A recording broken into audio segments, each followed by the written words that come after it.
Hello everybody. I received today a new VTX from AKK Technology. It's called AKK FX2-ultimate-mini. So let's see what's in the box. It's usually well packed as all AKK products. Here, as I said, well protected, so you can be sure that it will not be damaged.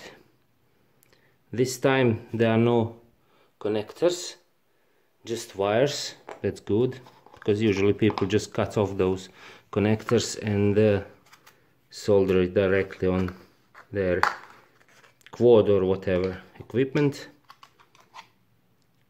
This is antenna adapter, and as usual the manual. So manual is standard AKK manual with short descriptions about this product. It is ultimate version, so it means it's up to 1000 or 1200 milliwatts of output power, depends on which version you did purchase. For US the limit is 1000 milliwatts, so when you select your product, if you are a US resident, you'll have to use that one. For others there is 1.2 watts or 1200 milliwatts of power possibility.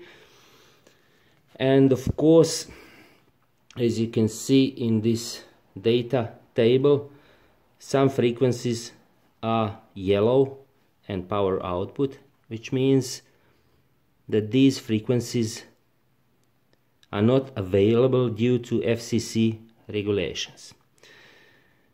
But let's go quickly to specifications. Support smart audio, 25, 200 and 600 milliwatt power switchable. You can use provided button for changing the bands and frequencies. It has 7 to 26 volts input with 5 and 12 volts output for camera and inbuilt microphone. So let's take a closer look. As I mentioned, it is a very small product. Just let me take the scale and put it on the scale to see its weight. It's 8.63 grams, and if you add an adapter, then it's 12.9 grams. So very lightweight VTX. Let's go through those connectors from left to right. This is input. Red is plus, black is ground or minus. I don't know why this phone will not focus this.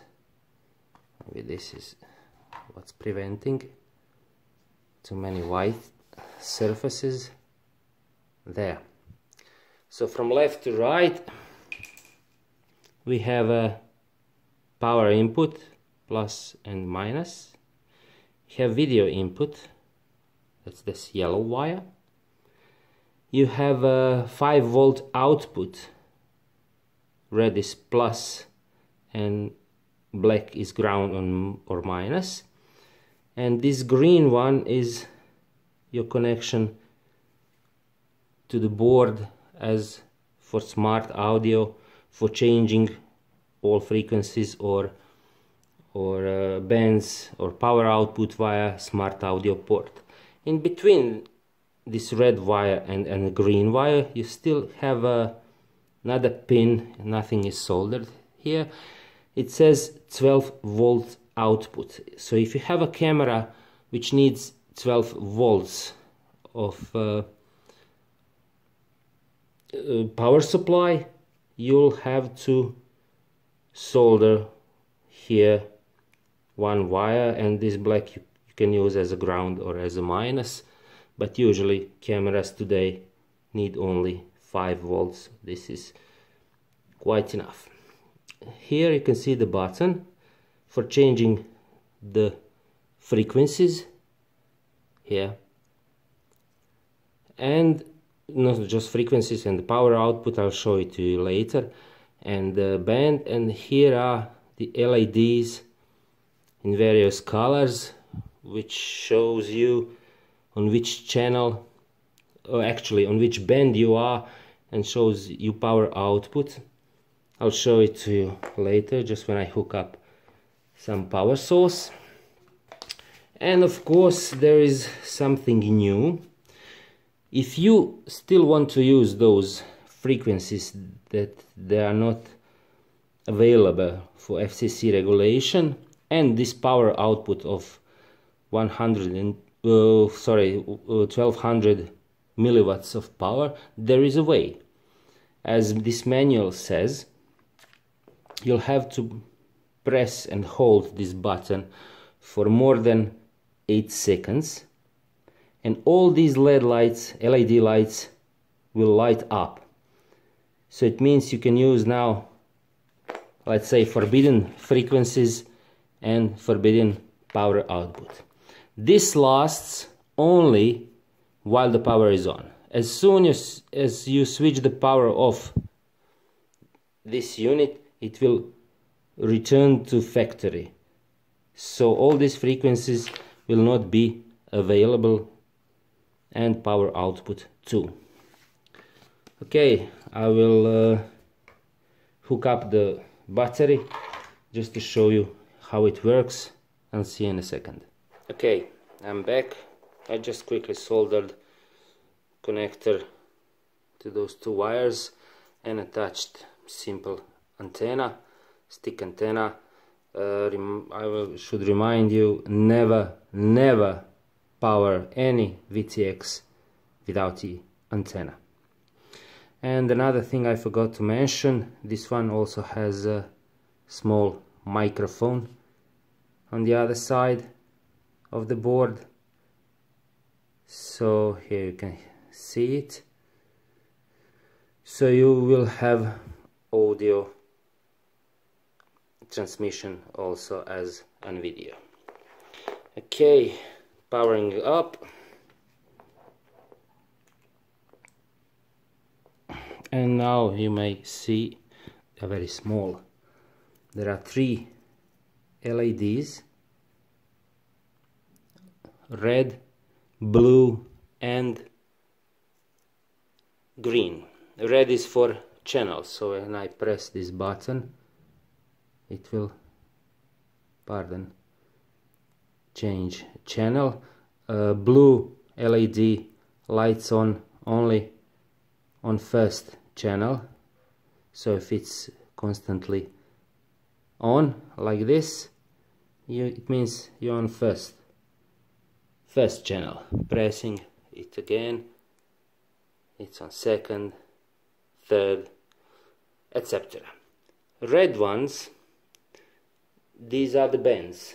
So as usual, this device comes with 5 bands: band A, B, E, F and raise band.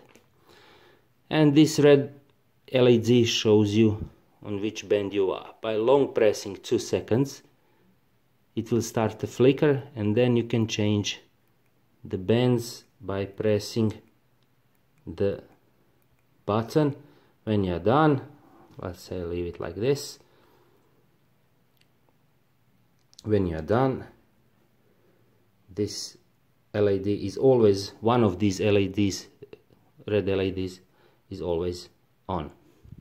Okay, and the last one is green one.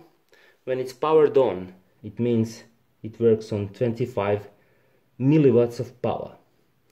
Changing with button requires long press for more than 5 seconds when it starts to flicker, and now you can change to 200, 600 and finally again 25 milliwatts. And what I have mentioned before, if you want to bypass those restrictions, you have to long press this for more than 8 seconds. So first red flashes, green, and then all LEDs flash. Now you have all frequencies available as well as maximum power.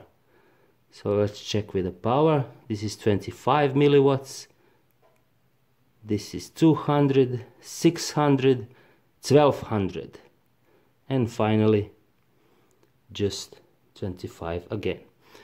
As soon as I power this off and power on, those restricted frequencies and power outputs are no longer available. So let me show you like this on the power output.